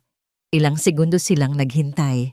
At pagkatapos, isang mensahe ang lumabas sa screen, nakasulat sa malalaking pulang letra. Final attempt failed. Deleting all data. Isang progress bar ang lumitaw. Mabilis na napupuno. 10%, 30%, 70%, 100%. Data successfully erased. This device will now reset to factory settings. Ang screen ay naging itim. At pagkatapos, muling bumukas, ipinapakita ang welcome screen na parabang isang bagong-bagong telepono. Walang laman. Nabitawan ni Hiraya ang telepono. Bumagsak ito sa sahig. Ang tunog ng plastik na tumama sa semento ay umalingaw-ngaw sa nakabibinging katahimikan. Wala na ang lahat ng kanilang pinaghirapan. Ang panganib, ang takot, ang pag-asang hawak nila kanina. Lahat ay naging abo. Napahagulhol si Clara, ang kanyang mga kamay ay nasa kanyang mukha. Wala na. Wala na. Si Hiraya naman ay hindi makagalaw. Nakatitig lang siya sa blankong screen ng telepono. Isang pakiramdam ng matinding pagkatalo ang bumalot sa kanya. Mas masahol pa noong gabing pinalaya siya ni Silas. Dahil noon, may galit siyang pinanghawakan. Ngayon, wala na siyang nararamdaman, kundi ang nakakamanhid na kawalan. At tila hindi pa sapat iyon. Biglang tumunog ang kanyang sariling telepono. Si Attorney Salcedo. Hiraya, may masama akong balita. Sabi ng abogado sa kabilang linya. Ang boses ay seryoso. Naglabas na ng desisyon ng korte para sa temporary restraining order na inapply ng kampo ni Montenegro. Pinaboran sila ng hukom. Ano? Anong ibig sabihin niyan? Tanong ni Hiraya, kahit alam na niya ang sagot. Ibig sabihin, frozen ang pagbebenta ng bahay. Hindi mo ito pwedeng galawin. At ang masama pa, nag-file sila ng motion para ilagay sa receivership ang ari-arian. Ibig sabihin, isang third party ang mamamahala nito habang dinidinig ang kaso. Hiraya, nawalan tayo ng kontrol sa nag-iisang alas natin. Ang huling sinag ng pag-asa ay tuluyan ng namatay. Hindi lang ang ebidensya ang nawala, kundi pati ang pondo para sa kanilang laban. Wala na silang pera, wala na silang ebidensya, wala na silang laban. Ibinaba ni Hiraya ang telepono. Umupo siya sa sahig, sa tabi ng walang lamang telepono. Tumingin siya kay Clara na patuloy pa rin sa pag-iyak. Tumingin siya sa paligid ng maliit na kwarto na nagsisilbing kanlungan niya. Ang lahat ay tila gumuho sa ibabaw niya. Nawala na ang lahat. Talo na sila. Muling tumunog ang kanyang telepono. Isang hindi pamilyar na numero. Ngunit alam niya kung sino iyon. Alam niya ang gustong gawin nito. Ang ipamukha sa kanya ang kanyang kabiguan. Sinagot niya ito. Hello? Ang basag niyang boses. Isang pamilyar na tawa ang kanyang narinig. Isang tawang puno ng pagmamalaki at pang-aalipusta. Narinig ko ang magandang balita tungkol sa bahay, sabi ni Silas. Ang boses ay puno ng kasiyahan. At narinig ko rin na may isang laruan akong nawawala. Pero ayos lang. Sigurado naman akong kung sino man ang nakakuha noon ay wala ring mapapala. Huminga siya ng malalim. Tila ninanamnam ang kanyang tagumpay. Sinabi ko na sa'yo, Hiraya, hindi ka mananalo sa akin. Hindi kailanman. Kaya sumuko ka na. Itigil mo na ang kahibangang ito habang may natitira ka pang kahihiyan. Pagkatapos ay ibinaba nito ang tawag. Nakatitig lang si Hiraya sa kawalan. Ang mga salita ni Silas ay umuulit-ulit sa kanyang isipan. Hindi ka mananalo. Sumuko ka na. Marahil ay tama siya. Marahil ay ito na nga ang katapusan.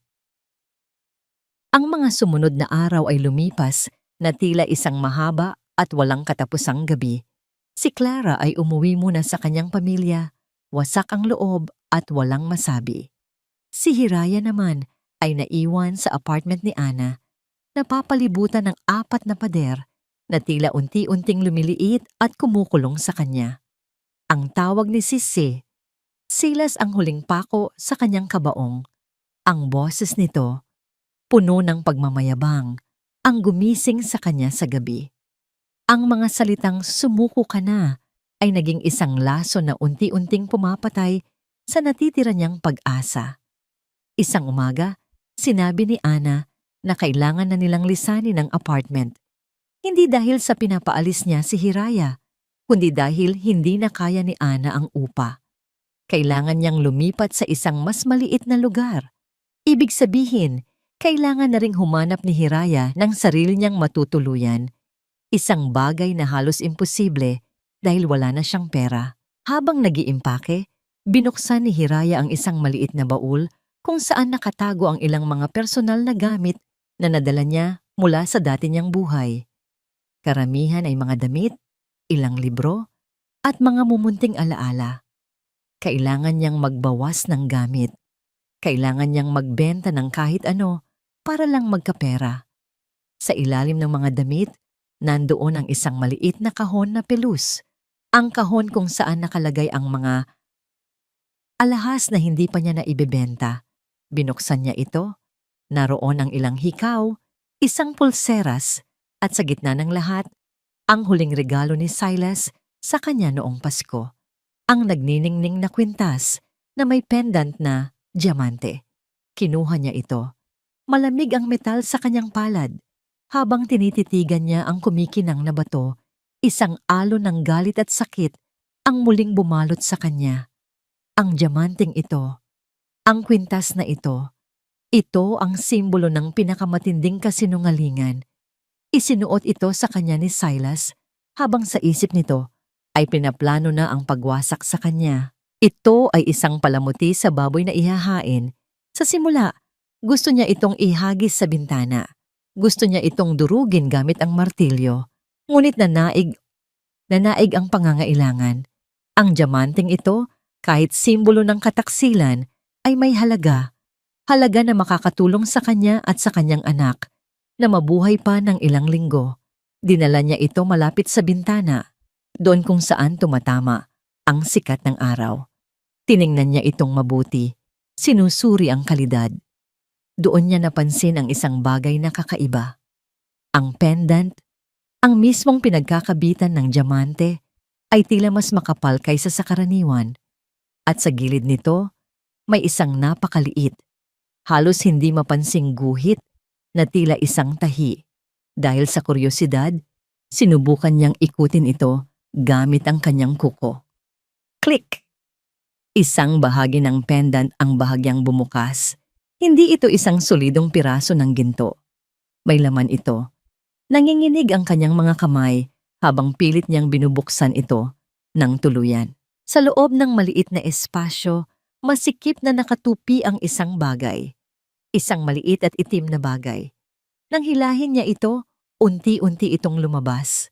Nabitawan ni Hiraya ang kwintas. Bumagsak ito sa sahig, ngunit hindi niya ininda.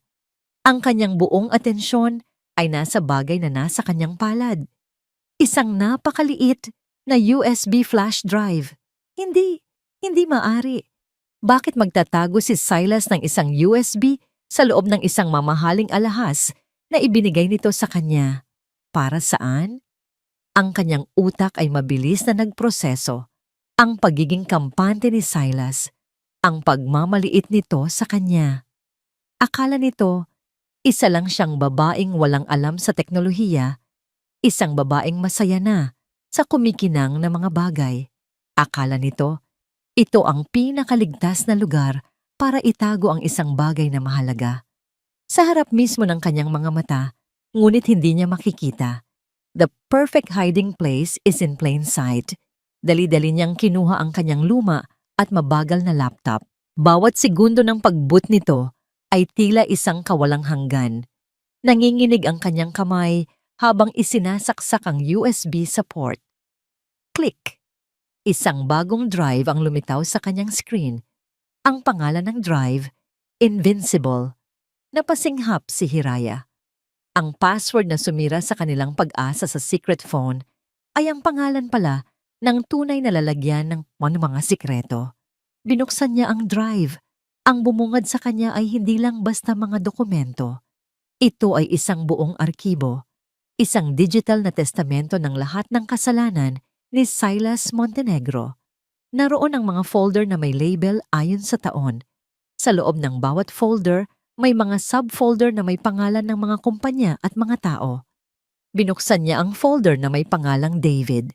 Naroon ang lahat, ang mga orihinal na kontrata, ang mga pekeng dokumento na may pinekeng pirma ng ama ni Clara, ang mga audio recording ng mga pag-uusap kung saan malinaw na sinasabi ni Silas ang kanyang plano na lokohin ang kanyang partner, ang mga bank transfer na nagpapatunay sa paglipat ng pera mula sa kanilang joint account patungo sa personal offshore account ni Silas. Ito ay isang digital na libingan, ang ebidensyang hinahanap ni Clara sa loob ng 10 taon. Sunod niyang binuksan ang folder na may label na Alcantara. Naroon ang lahat ng financial records niya, ang mga statement ng credit card, ang mga investment na akala niya ay para sa kanilang kinabukasan. At sa tabi ng mga iyon, naroon ang mga detalyadong plano kung paano unti-unting ililipat ang lahat ng assets bago pa man ihain ang annulment. May mga email pa ito sa kanyang mga abogado, mga usapan tungkol sa kanya na tila siya ay isang bagay lang na kailangang itapon. At sa pinakailalim, isang video file. Ang pangalan ng file, Insurance. Pinindot niya ang play. Ang video ay kuha mula sa isang hidden camera sa loob mismo ng opisina ni Silas. Nakaupo si Silas sa kanyang mesa, may kausap sa telepono. Oo, sigurado na ako, sabi ni Silas sa video. Si Ricardo? Huwag kayong mag-alala sa kanya. Masyado siyang sentimental, masyadong mapagtiwala. Sa oras na pirmahan niya ang huling dokumento, tapos na ang laro. Lahat ng pinaghirapan niya ay magiging akin. Tumawa si Silas, ang parehong tawa na naririnig ni Hiraya sa telepono. Ang tawa ng isang demonyo. Napahawak si Hiraya sa kanyang bibig. Ang malamig na katotohanan. Ang hindi matitinag na ebidensya. Hawak na niya. Hindi ito nawala. Sa buong panahon, suot-suot niya lang pala ito sa kanyang leeg. Ang regalo ng Pasko na sumira sa kanya ay siya rin palang magliligtas sa kanya. Kinuha niya ang kanyang telepono, ang mga daliri ay hindi na nanginginig sa takot, kundi sa galit at sa nag-uumapaw na pag-asa. Idinial niya ang numero ni Atty. Salcedo. Attorney, sabi niya, ang boses ay matatag at puno ng apoy. May nahanap ako. Ihanda ninyo ang lahat. Mananalo tayo sa laban na to. Ang loob ng korte ay malamig at tahimik.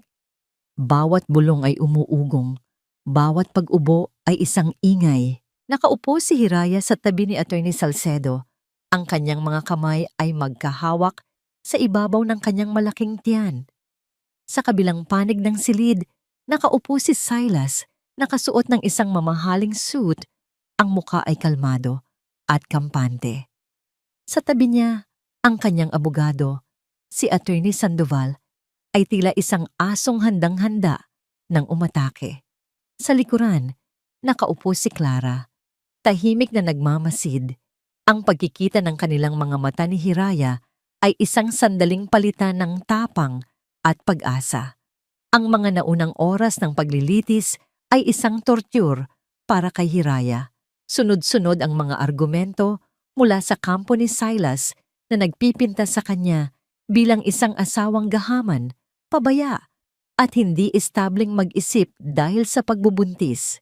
Bawat salita ay isang dagok, ngunit pinanatili ni Hiraya ang kanyang composure. Alam niya ang kanilang alas. Hinihintay lang nila ang tamang tiyempo. Your Honor, sabi ni Atty. Sandoval sa kanyang pagtatapos na argumento, malinaw pa sa sikat ng araw, ang ginang na ito, sabay turo kay Hiraya, ay sinusubukan lamang na makuha ang yaman na hindi naman para sa kanya. Ang kliyente ko Si Mr. Silas Montenegro ay isang biktima ng emosyonal na manipulasyon at paninirang puri. Objection, Your Honor. Opinionated. Mabilis na sabi ni Attorney Salcedo. Sustained, sabi ng hukom. Ngumisi lang si Attorney Sandoval. Wala na po akong idadagdag, Your Honor. The evidence speaks for itself. Umupo siya, puno ng pagmamalaki. Iyon na ang hudyat. Tumayo si Attorney Salcedo, kalmado at puno ng autoridad. Your Honor, panimula niya. Ang katunggali ay tama. The evidence does speak for itself. Ngunit ang ebidensyang iprinesenta nila ay hindi kumpleto. Sa katunayan, ito ay isang malaking kasinungalingan at mayroon kaming ebidensya na magpapatunay dito. Kumunot ang noo ng hukom. Tumingin si Attorney Sandoval kay Attorney Salcedo na may halong pagtataka at pangungutya. Your Honor, we would like to present new evidence. Isang ebidensya na kamakailan lang naming nakuha na magpapakita ng isang sistematikong plano ng pandaraya at panloloko na isinagawa ni Mr. Montenegro, hindi lang laban sa kanyang asawa, kundi pati na rin sa iba pa niyang mga naging kasosyo. Objection! This is highly irregular. Sigaw ni Attorney Sandoval tumatayo. I will allow it, sabi ng hukom. Ang interes ay malinaw sa kanyang boses. Proceed, Attorney Salcedo. Isang court clerk ang nag-set up ng isang projector at screen. Isinaksak ni Attorney Salcedo ang isang USB sa laptop. Ang unang ipinakita ay ang mga financial statement, mga wire transfer patungo sa mga offshore accounts, mga deed of sale na may mga pekeng pirma. Ang mukha ni Attorney Sandoval ay unti-unting namutla. Ang pagiging kampante ni Silas ay nagsimulang magkaroon ng lamat. At ngayon, Your Honor, sabi ni Attorney Salcedo, isang audio recording, isang pag-uusap sa pagitan ni Mr. Montenegro at ng kanyang dating accountant. Pinindot niya ang play. Ang boses ni Silas ay umalingaw-ngaw sa buong silid, malinaw at malakas. Si Ricardo, huwag kayong mag-alala sa kanya. Sa oras na pirmahan niya ang huling dokumento, tapos na ang laro. Lahat ng pinaghirapan niya ay magiging akin. Napatingin ang lahat kay Silas na ngayon ay hindi na makatingin ng diretsyo. Sa likuran, nakita ni Hiraya si Clara na napahawak sa kanyang bibig. Ang mga luha ng katarungan ay nagsisimula nang dumaloy sa kanyang mga mata. At para sa aming huling ebidensya, Your Honor, sabi ni Attorney Salcedo, ang boses ay tila isang martilyo ng hustisya. Isang video. Ang video ng pag-amin ni Silas ay ipinalabas sa malaking screen. Ang kanyang pagtawa, ang kanyang pagmamayabang, ang kanyang walang awang pag-amin sa krimen. Sa sandaling iyon, ang maskara ni Silas Montenegro ay tuluyan ng gumuho. Ang kanyang muka ay puno ng di makapaniwalang galit. Tumayo siya. Mga kasinungalingan. Lahat yan ay gawa-gawa lang. Peke yan. Sigaw niya. Ngunit huli na ang lahat. Biglang bumukas ang mga pinto sa likuran ng korte. Pumasok ang ilang mga lalaking naka-uniforme, mga ahente ng National Bureau of Investigation. Silas Montenegro, sabi ng isa sa mga ahente, lumalapit sa kanya. Inaaresto ka namin para sa mga kasong large-scale estafa at falsification of public documents. Hindi. Hindi niyo ako pwedeng galawin. Hindi niyo ba ako kilala?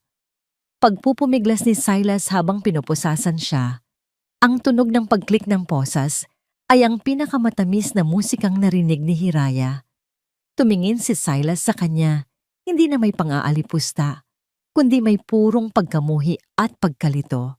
Paano? Paano siya natalo? Habang inilalabas si Silas ng korte, dumaan siya sa harap ni Hiraya. Huminto ito sandali. Magsisisi ka, Hiraya, sabi nito sa isang mahinang boses na puno ng lason. Sisiguraduhin ko yan, ngunit hindi natakot si Hiraya. Tiningnan niya ang lalaking minsan niyang minahal.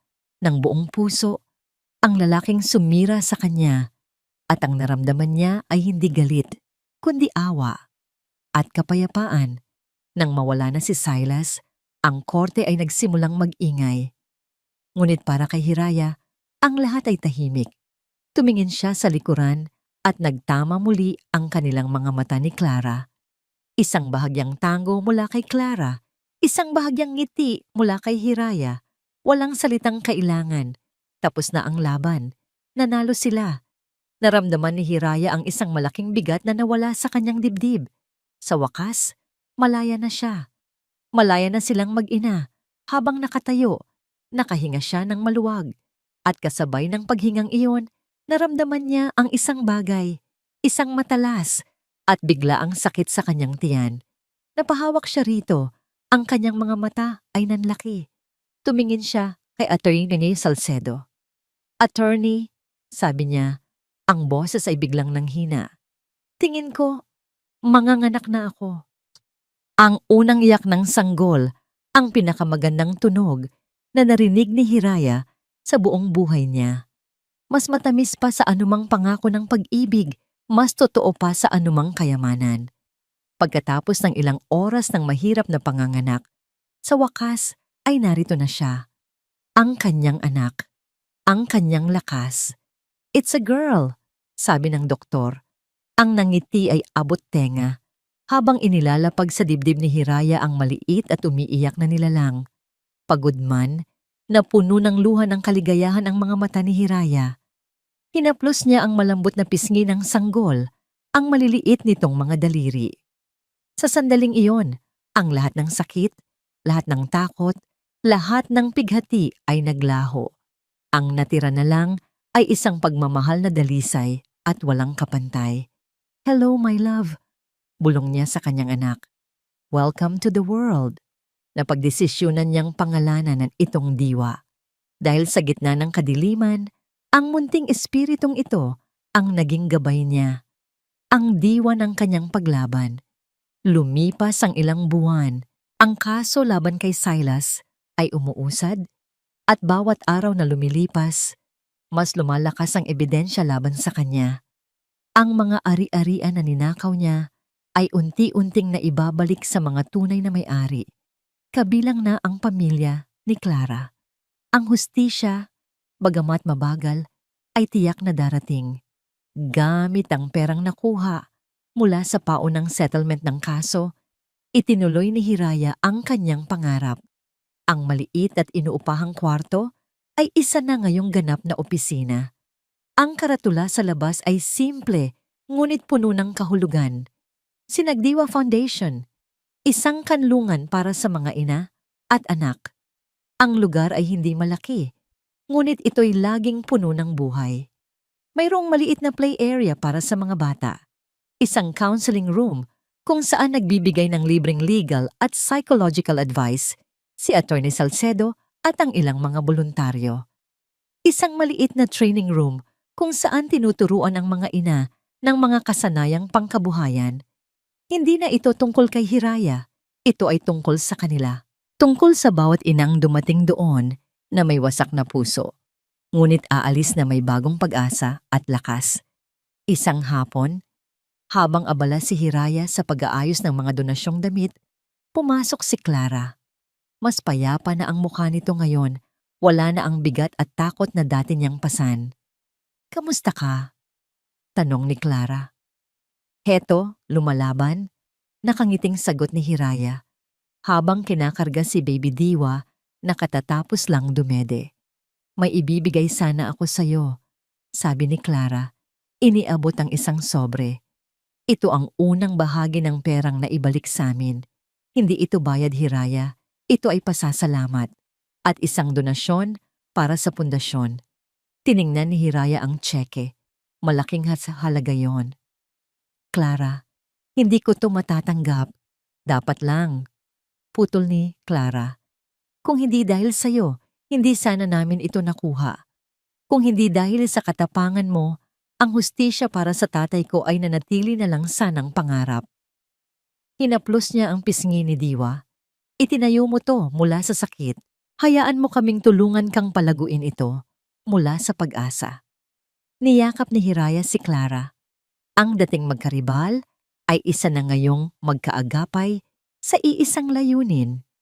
Kinagabihan, sa pagtatapos ng isang maliit na pagtitipon sa pundasyon, tumayo si Hiraya sa harap ng mga ina, karga-karga si Diwa. Ang dating marangyang tahanan ay napalitan ng isang simpleng silid. Ngunit ngayon, mas ramdam niyang nasa tahanan siya. Marami sa inyo ang nagtatanong kung bakit ko ito ginagawa. Panimula niya, ang boses ay mahinahon ngunit matatag. Noong una, ang dahilan ko ay galit. Gusto kong maghiganti. Gusto kong ipakita sa taong nanakit sa akin na kaya kong tumayo sa sarili kong mga paa. Tumingin siya sa mga mukha ng mga babaeng nasa harapan niya. Mga mukhang may kwento ng sakit, pero may kislap ng katatagan. Pero habang tumatagal, pagpapatuloy niya, natuklasan ko na ang tunay na pagbangon ay hindi pala tungkol sa paghihiganti. Hindi ito tungkol sa pagpapatunay sa iba. Ito ay tungkol sa paghahanap ng bagong kahulugan. Tungkol sa paggamit sa sarili nating mga sugat para maging liwanag sa dilim ng iba. Tumingin siya sa kanyang anak na mahimbing na natutulog sa kanyang mga bisig. Ang tagumpay ay hindi ang pagpapakulong sa taong nanakit sa'yo. Ang tunay na tagumpay ay ang kapayapaang nararamdaman mo kapag napatawad mo na siya, hindi para sa kanya, kundi para sa iyong sarili. At ang pagtatayo ng isang buhay na mas maganda at mas makabuluhan, isang buhay na hindi na kayang sirain ng kahit sino. Tumingin si Hiraya sa labas ng bintana. Ang mga ilaw ng lungsod ay kumikinang sa dilim ng gabi. Ang mga ilaw na dati simbolo ng isang marangya, ngunit peking buhay, ngayoy mga bituin na lang sa isang malawak na kalangitan ng mga posibilidad. Para sa kanya, para sa kanyang anak na si Diwa, at para sa lahat ng mga babaeng natulungan ng sinagdiwa, hindi ito ang katapusan ng kwento. Ito pa lang ang simula. At diyan po nagtatapos ang kwento ni Hiraya. Isang kwento ng kataksilan, pagbangon, at paghahanap ng tunay na kahulugan ng tagumpay. Ang aral na iniiwan sa atin ng kanyang paglalakbay ay simple lang ngunit napakalalim. Ang pinakamalaking paghihiganti ay hindi ang pagbagsak ng ating mga kaaway, kundi ang pagtatayo ng isang masayang buhay para sa ating mga sarili. Ang tunay na lakas ay hindi nasusukat sa kung paano tayo umiiwas na masaktan, kundi sa kung paano natin ginagamit ang ating mga sugat para paghilumin hindi lang ang ating sarili, kundi pati na rin ang mga taong nasa paligid natin. Marami pong salamat sa inyong walang sawang pagsubaybay sa kwentong ito. Sana po ay may napulot kayong aral at inspirasyon. Ano po ang masasabi ninyo sa kwento ni Hiraya? At anong klaseng kwento naman po ang gusto ninyong mapakinggan sa susunod? I-comment nyo lang po sa ibaba. Hindi dito nagtatapos ang ating paglalakbay. Marami pa pong kwentong kasing ganda at mas puno ng aral dito sa aming channel.